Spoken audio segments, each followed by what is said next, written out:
भाई और आप सभी का राष्ट्र चाणक्य वार्ता में बहुत बहुत स्वागत है। आज मेरे साथ मौजूद है प्रतापगढ़ के लोकप्रिय सांसद श्री संगम लाल गुप्ता जी, जो कि ओबीसी मोर्चा के राष्ट्रीय महामंत्री भी हैं। तो सर, मैं सबसे पहले आपसे पूछना चाहूंगी कि आपका नाम संगम कैसे पड़ा? देखिए, हमारे नाम के पीछे बहुत बड़ा राज है। अभी हमारे यहाँ एक प्रतापगढ़ हब एक चैनल है, उसने हमारे एक स्टोरी उसने बनाया है, एक सांसद संगम से सांसद तक। जी। तो पहला उसने शायद यूट्यूब पे डाला हुआ है, अभी सेकंड पार्ट शायद वो बना रहा है। तो नाम बहुत कम ऐसे नाम के व्यक्तियों को आप देखे होंगे कि किसका नाम संगम है। तो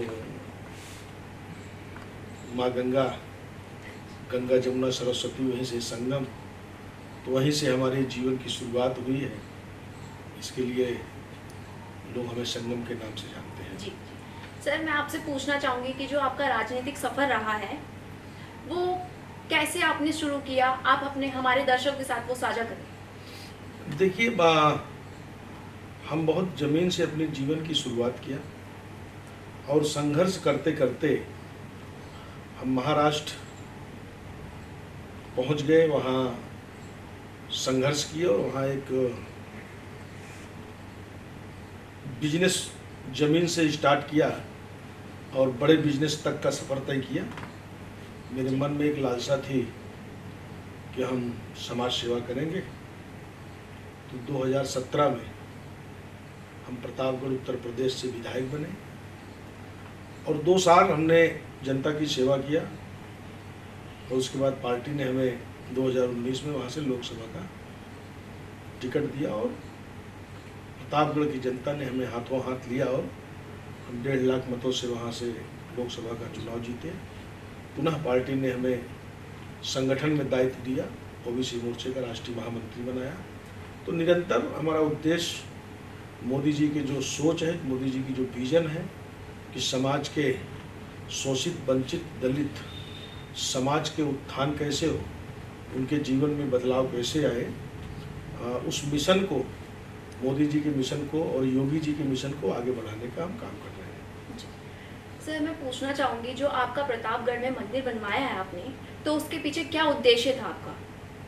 अब देखिए, हम धर्म से जुड़े थे और माँ शीतला की विशेष हमारे ऊपर कृपा है और माँ शीतला की कृपा के बदौलत यहाँ तक का हमने सफर तय किया।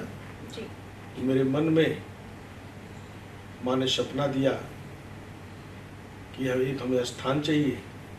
तो मैं सोचते सोचते एक बहुत बड़ा धाम बन गया। तो वहाँ प्रतापवासिनी शीतला देवी धाम, तो ये माँ शीतला की कृपा से बना और आज वहाँ पे लोग अपने जीवन का सुकून ढूंढने के लिए पहुँचते हैं और उस मंदिर में लोग बड़ी संख्या में श्रद्धालु पूरे प्रदेश से वहाँ पर आते हैं और उनकी हर इच्छाएँ, मनोकामनाएँ पूर्ण होती हैं।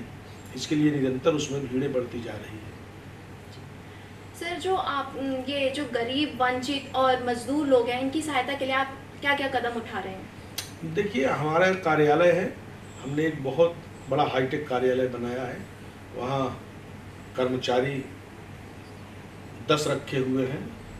तो जिसे पेंशन हुआ, बहुत सारे जो ग्रामीण क्षेत्र के जो लोग होते हैं वो अशिक्षित होते हैं, उनको बहुत सारी चीज़ों की जानकारियाँ नहीं होती हैं। तो हमारे कार्यालय से सारी जानकारियाँ उपलब्ध होती हैं। हमारे पत्र विभाग को जाते हैं, हमारे लोग उसको फॉलो करते हैं और हमारी सरकार की योजनाएं समाज के अंतिम पायदान तक पहुंचाने का काम करते हैं। उस कार्यालय के माध्यम से लोगों को कहीं भटकना नहीं पड़ता, क्योंकि सरकारी ऑफिसों में जाने से जो गरीब होते हैं, जो अशिक्षित हैं, वो डरते हैं और जो हमें वोट दिए हैं वो हमसे नहीं डरते हैं। इसके लिए वो क्षेत्रों से हमारे कार्यालय पे आते हैं और उनको सीधा गाइड किया जाता है। हमारे वर्कर्स जो लगे हुए हैं वो काम करते हैं और उनको सही समय पे और बगैर कहीं पैसा दिए कहीं घूस दिए उनको योजनाओं का लाभ मिलता है। आपसे आखिरी क्वेश्चन पूछना चाहूँगी, जैसा कि अभी तक हमने देखा आपने 2 इंटरनेशनल स्कूलों की स्थापना की है, तो आगे आप शिक्षा के क्षेत्र में कौन से नए कदम उठाने वाले हैं? अब देखिए, शिक्षा के क्षेत्र में शिक्षा मनुष्य के जीवन का बहुत मूलभूत आधार है, हाँ जी। और शिक्षा के बगैर, जैसे हम अपने जीवन की शुरुआत किया और हमें शिक्षा नहीं मिल पाई क्योंकि कुछ मजबूरियां थी, और शिक्षा नहीं मिल पाने के कारण आज मैं कहीं ना कहीं अपने आप को कमज़ोर समझता हूँ।